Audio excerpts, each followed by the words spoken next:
वरीतल्या 12व्या अध्यायातली 136वी ओळी आपण या ठिकाणी आता चिंतनासाठी घेतलेली. भगवान श्रीकृष्ण अर्जुनाला म्हणतात, हे अर्जुना, अतिशय सुंदर ओवी आहे. भगवान कृष्ण अर्जुनाला म्हणतात, हे अर्जुना, तैसे येणेची शरीरे, शरीरा येणे सरे, किं बहुना येरझारे चिरापडे. अतिशय सुंदर ओवी आहे. या मनुष्य देहाला आलेल्या जीवाला मनुष्य देहाचं महत्व प्रतिपादन करणारी ओवी आहे.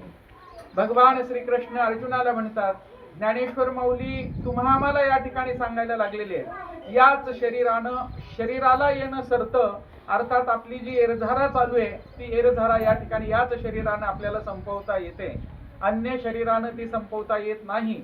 अन्य शरीर हे भगवंत प्राप्तीचं किंवा आत्मस्वरूपाचं साधन नाहीये. अन्य शरीरामध्ये त्या ठिकाणी सगळ्या शरीरातल्या भोग योनी आहेत, पण मनुष्य शरीर हे कर्म योनी आहे. कर्म योनीमध्ये आपल्याला कर्म करून सगळ्या गोष्टी साध्य करता येतात. आपल्या आत्मस्वरूपाच्या ज्ञानाची प्राप्ती जर करून घ्यायची असेल तर ती मनुष्य देहानंच शक्य आहे, इतर योनीनं शक्य नाही.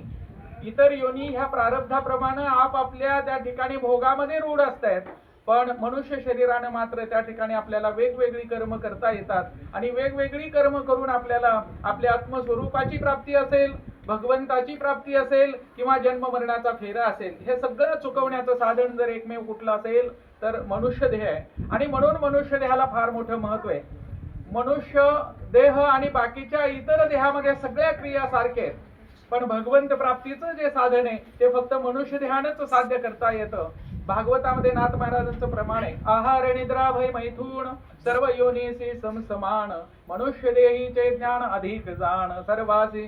मनुष्य देहामधलं जे ज्ञान आहे ते मात्र सगळ्यापेक्षा सर्वच आहे. आणि म्हणून आम्ही मनुष्य देहाला आलेलो आणि म्हणून मनुष्य देहाला आलेल्या जीवाला मनुष्य देहाचं महत्व प्रतिपादन या ओवीमध्ये केलेलं आहे. तैसे येणेची शरीरे, शरीरा येणे सरे, किं बहुना येरझारे चिरापडे. तुमच्या आमच्या पाठीमागे येरझारा लागलेली आहे. जन्मनं मरण ही एरझार एकदा आपल्याला संपवणं महत्वाचं आहे. काय एरझार संपवायची आहे तर सगळ्यात मोठा नरकवास जर कुठला असेल तर गर्भवास आहे. पुनरपि जननम पुनरपि मरणम पुनरपि जननी जठरे शयनम. हा फेरा आमच्या पाठीमागे लागलेला आहे आणि तो फेरा आम्हाला या मनुष्य देहाला येऊन चुकवायचा आहे. मनुष्य देहच त्याच्यासाठी मिळालेला आहे. एक तर 3 गोष्टी दुर्लभ आहेत. एक मनुष्य देह दुर्लभ आहे, दुसरी मुमुक्षुता दुर्लभ आहे आणि तिसरी संतभेट दुर्लभ आहे. आणि म्हणून या दुर्लभ गोष्टी त्या ठिकाणी तुम्हा आम्हाला प्राप्त झालेले आहेत, हे फार मोठं भाग्य आहे.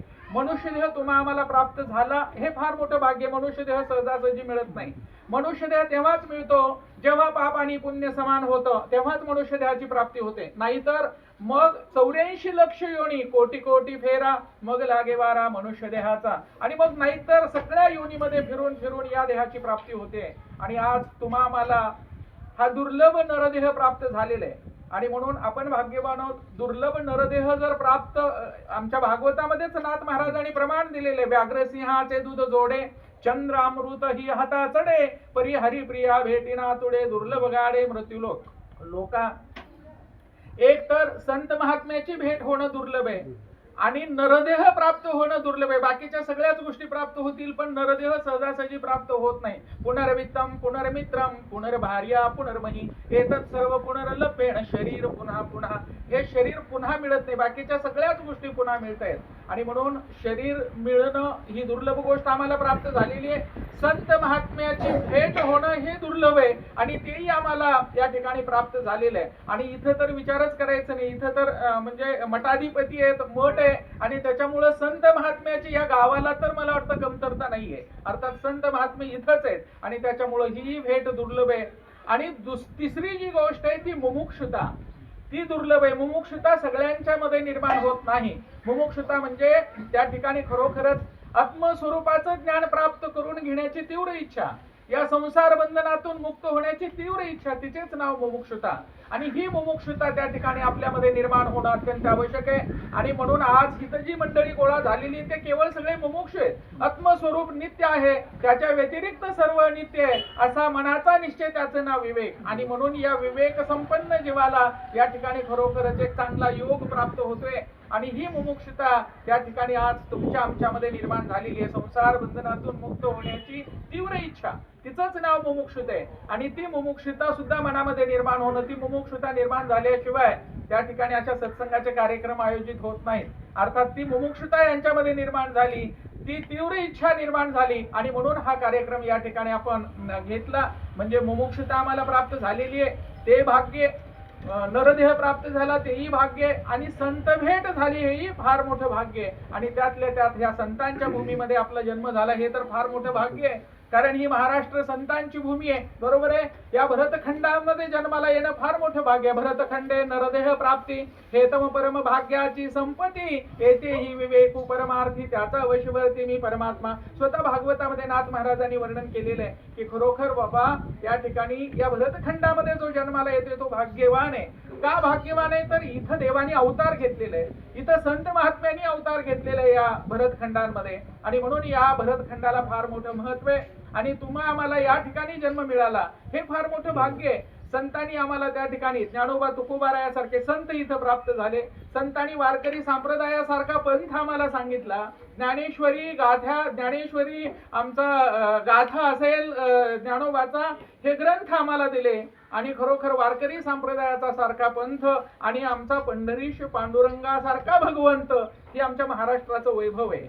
आणि हे वैभव आज तुम्हा आम्हाला सगळ्यांना प्राप्त झालेलं आहे. आणि म्हणून माऊली म्हणतायत की अरे बाबांनो, तुम्ही या मनुष्य जन्माला आलात हे सगळं फार मोठं भाग्य झालं, सगळं जुळून आलं. पण या नरदेहातून तुम्हाला येणा जाण्याचा जो त्या ठिकाणी हेलपाट आहे तो तुम्हाला संपवायचा आहे, बरोबर आहे. पुनरपि जन्मम पुनरपि मरणम पुनरपि जननी झठरे शयनम, हा जो फेरा तुमच्या पाठीमागे लागलेला आहे तो फेरा तुम्हाला या ठिकाणी चुकवायचा आहे. आणि चुकवण्याचं एकमेव साधन जर कुठलं असेल तर हा मनुष्य देह. बाकीच्या कुठल्याच देहानं हा फेरा आपल्याला चुकवता येत नाही. आणि म्हणून नरदेहाचं महत्व या ठिकाणी आमच्या भागवतामध्ये नाथ महाराजांनीही प्रतिपादन केलेलं आहे. नरदेह परम पावन, जे भक्ती ज्ञानाचे ऐतण, जेने पावे ब्रह्मज्ञान तो धन्य धन्य नरदेह. नरदेहाचे संगती होय अविद्येची निवृत्ती, लाभे भगवत पद प्राप्ती हे विख्यात ख्याती नरदेही. आणि म्हणून एवढं मोठं महत्व या नरदेहाचं, या नरदेहाची ख्याती एवढी मोठी आहे. आणि म्हणून त्या नरदेहाला तुम्ही आम्ही प्राप्त झालेलो. आणि मग नरदेहाला प्राप्त झालेल्या जीवानी काय करायचंय तर जन्म मरणाच्या फेऱ्यातून आपल्याला कसं बाहेर पडता येईल, जन्म मरणाचा फेरा कसा खंडित करता येईल हे करणं अत्यंत महत्वाचं आहे. बाकीच्या ह्या सगळ्या प्रापंचिक गोष्टी तर होतच राहत आहेत, बरोबर आहे. शेती बाडी धन दौलत पैसा अडका हा सगळा प्रपंच आहे, हा सगळा व्यवहार आहे, बरोबर आहे. आणि हा व्यवहार सगळा प्रारब्धावर अवलंबून आहे. गत जन्मार्जित पाप पुण्याच्या साठ्यावर मनुष्य या जन्मामध्ये सुख आणि दुःख भोगतो. गरिबी श्रीमंती सुद्धा त्यातलाच भाग आहे. आणि म्हणून याच्यावर जास्त विशेष लक्ष केंद्रित करण्याची गरज नाही, कारण ते होत राहतंय आणि तिथं नेतंय प्रारब्ध, तिथं बरोबर नेऊन आपल्याला चिटकावतं ते होतंय. पण परमार्थामध्ये मात्र प्रयत्नाची गरज आहे. आणि म्हणून परमार्थामध्ये त्या ठिकाणी प्रयत्न करणं अत्यंत आवश्यक आहे, प्रयत्नाशिवाय होत नाही. आणि म्हणून जन्म मरणाच्या फेऱ्यातून मुक्त व्हायचं असेल तर 3 गोष्टीवर विजय मिळवणं महत्वाचं आहे. एक प्रारब्ध, दुसरं पाप आणि प्रारब्ध पाप, आणि त्या ठिकाणी तिसरी गोष्ट वासना. या 3 गोष्टी जन्म मरणाला कारण आहेत. आणि या 3 गोष्टीवर आपल्याला विजय मिळवायचा आहे, प्रारब्धावर, वासनेवर आणि पापावर. आता पापावर विजय कसा मिळवायचा तर आपल्याला सगळ्या विधीतच आहे, सगळ्याला माहित आहे. आपण जर पुण्यकर्म करायला लागलो तर आपल्याला पाप आपल्याकडून होणार नाही याची काळजी घ्यायची. आणि समजा कळत न कळत जर आमच्याकडून पाप झालं असेल तर त्या पापाची निवृत्ती नामस्मरणानं सहज करता येते. नामसंकीर्तन साधन पै सोपे, जळतील पापे जन्मांतरीची. जन्मोजन्मीची पापे जाळण्याचं सामर्थ्य जर कशामध्ये असेल तर नामस्मरणामध्ये. आणि म्हणून नामस्मरणानं आपल्याला पापावर विजय मिळवता येतो, एक गोष्ट आहे. आता दुसरी गोष्ट आहे वासना. त्या वासनेवर सुद्धा आपल्याला विजय मिळवता येतो. आणि मग वासनेवर कसा विजय मिळवायचा? वासना ही जन्म मरणाला कारण आहे. वासनेमुळेच आपल्याला पुनरपी जन्माला त्या ठिकाणी यावं लागतं. जन्म घेणे लागे वासनेच्या संगे, त्याची झाले अंग हरिरूप. जड भरत राजा हरणी गर्भा गेला, घाला तो घातला वासनेने. आणि म्हणून वासनेवर विजय मिळवायचं अत्यंत आवश्यक आहे. आणि मग तुम्ही म्हणाल तर त्या वासनेवर विजय कसा मिळवायचा तर वासनेवर विजय मिळवण्यासाठीच हा सत्संग आहे. वासनेवर विजय सत्संगामध्ये मिळतो, संतांच्या संगतीमध्ये मिळतो, बरोबर आहे. आणि म्हणून त्या वासनेवर आपल्याला विजय मिळवणं अत्यंत आवश्यक आहे. कारण जन्म मरणाला महत्वाचं कारण जर कुठलं असेल तर वासना आहे, बरोबर आहे. आणि म्हणून संतांच्या संगतीमध्ये जर आम्ही आलो तर नक्कीच वासनेवर आपल्याला विजय मिळवता येतो. संत संगतीमध्ये एवढी ताकद आहे. संत चरण रज लागता सहज, वासनेचे बीज जळून जा. हितच प्रमाण दिलेले आमच्या जगद्गुरु तुकाराम महाराजांनी. संतांच्या संगतीमध्ये संत चरणाच्या ताकदीनं त्या ठिकाणी आपल्याला वासनेवर विजय मिळवता येतो. आणि म्हणून आपल्याला वासनाही नष्ट करण्याचं साधन आपल्याकडे. एक पाप नष्ट झालं, दुसरी वासना नष्ट झाली, आणि तिसरं जन्म मरणाला जर कारण काय असेल तर प्रारब्ध आहे. त्या प्रारब्धावर आपल्याला विजय मिळवायचा आहे. आता प्रारब्धावर विजय मिळवणं थोडं कठीण वाटतं आपल्याला, पण ते कठीण नाहीये, बरोबर आहे. संचित, क्रियामन आणि प्रारब्ध हे 3 प्रकारचं कर्म आहे. संचित कर्म, क्रियामान कर्म आणि प्रारब्ध कर्म. आता जे आम्ही कर्म करायला लागलो ते क्रियामान कर्म आहे, बरोबर आहे. आणि या क्रियामान कर्मातून फल द्यायला जे तयार झालेलं असतं ते संचित असतं. ते एका कणगीमध्ये जाऊन थांबत असतं, आणि कणगीमध्ये जाऊन थांबलेलं ते परत ज्या वेळेला आम्ही पुढच्या जन्मामध्ये येतो त्यावेळेला ते कणगीतलं परत आपल्याला भोगावं लागतं, अर्थात खावं लागतं. त्याला साधा दृष्टांत आहे. जसा शेतकरी आमच्या जमिनीची मशागत करतो आणि सालाची ज्वारी काढतो आणि ती एका कणगीमध्ये खातो, कणगीमध्ये घालतो, आणि कणगीतून पायली जसं आपण दळून खातो, अगदी तशाच पद्धतीचं त्या संचिताचं आहे. संचित कर्म हे भोग देण्यासाठी तयार झालेलं असतं आणि ते आपल्या संचित कणगीमध्ये थांबलेलं असतं. क्रियमान कर्म, जे क्रियमान कर्म केलं त्याच्यापासूनच संचित निर्माण झालं, आणि पुढच्या जन्मामध्ये जे भोगायचं असतं ते संचितातून भोगायचं असतं. आणि म्हणून आपल्याला संचितामध्ये काही साठवायचंच नाही, कारण संचितासाठी जन्म घ्यावा लागतो. संचितासाठी मनुष्य जन्मालाच कशासाठी येतो तर प्रारब्ध भोगण्यासाठी. वा रे वा.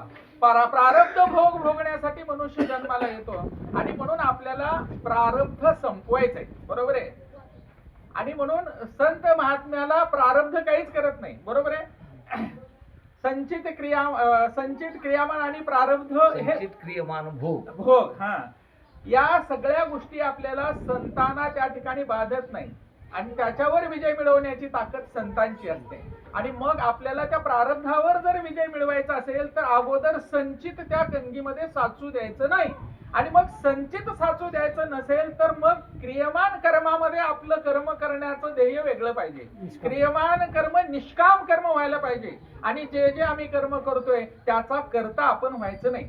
त्याचा कर्ता जर आपण झालो तर आपल्या नावानं लिहिलं जातं, आणि कर्ता तो आहे, मी निमित्त मात्र आहे असं म्हणून जर आम्ही कर्म केलो तर ते कर्म निर्बीज होतं.